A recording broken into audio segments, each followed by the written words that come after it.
Finance minister ने पूरे budget में कहा है कि ये 3 साल का बजट है, तो आने वाले 3 सालों के बारे में उन्होंने बात करी है, लेकिन उन्होंने आज की बात नहीं करी है।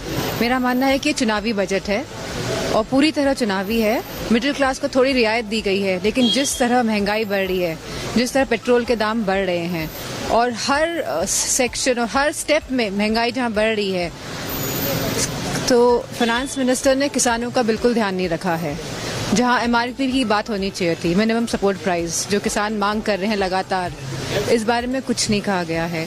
जहां रोजगार देने की बात होनी चाहिए थी, हम जानते हैं कि भारत युवाओं का देश है, तो युवाओं के बारे में, रोजगार के बारे में कुछ नहीं कहा गया है और रेलवे को पूरी तरह से निगलेक्ट किया गया इस बजट में। मैम 5 से 7 लाख रुपए करने की बात कह रहे हैं और इसको सरकार जोड़ रही है कि आम जनता से कनेक्ट कर देश निर्माण में ये काम आएगा। बजट जो पेश किया गया है, पिछले लगभग 10 सालों से देश निर्माण हो रहा है और हम देख रहे हैं कि देश में हमारा कितना युवा बेरोजगार है, हमारा किसान निराश है।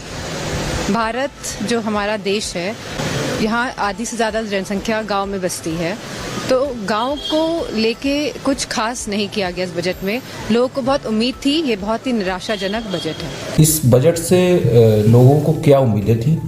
आम और खास वर्ग की कितनी उम्मीदें इस बजट से पूरी उतरेगी और कितना खरा उतरेगा देश की उम्मीदों पर ये बजट? सबसे पहले तो मैं वित्त मंत्री सीतारमण जी को बहुत बहुत धन्यवाद देना चाहूँगी। धन्यवाद अपने यशस्वी प्रधानमंत्री जी को भी देना चाहूँगी कि जिस तरह का बजट हमेशा आया और लोगों ने भरोसा किया, एक बार फिर वही भरोसा हम लोगों का कायम रहा। महिलाओं के लिए जो जिस तरह की अपेक्षाएं महिलाओं ने की थी, वही सारी अपेक्षाएं खरी उतरी हैं। प्रधानमंत्री जी के द्वारा वही बजट लाया गया और आज हमारी वित्त मंत्री जी ने बजट रखा वहाँ पे, तो बहुत ही सराहनीय है। उसमें महिलाओं के लिए भी है, किसानों के लिए भी है, युवाओं के लिए भी है, हर वर्ग का ध्यान रखा गया बजट में। इस बजट पे सपा सांसद डिम्पल यादव का एक बयान आया है, ये चुनावी बजट है, किसानों के लिए इसमें कुछ नहीं है, किसानों की एमएसपी की बात नहीं की, रेलवे को नजरअंदाज किया, आधी से ज्यादा आबादी गांव में बसती है, उसके लिए कुछ नहीं किया, निराशाजनक बजट है, ऐसा डिम्पल यादव का कहना है। इस पर क्या कहना है? देखिए, डिम्पल जी क्या कहती हैं मैं उस पर नहीं जाना। हम ध्यान देते हैं कि हमारा देश क्या चाहता है, देश की महिलाओं को क्या आवश्यकता है, किसानों की क्या आवश्यकता है, उसको लेकर के हम लोग बजट लेकर आते हैं। उनको अगर हम देखते तो उनके समय पे उन्होंने क्या किया महिलाओं के लिए?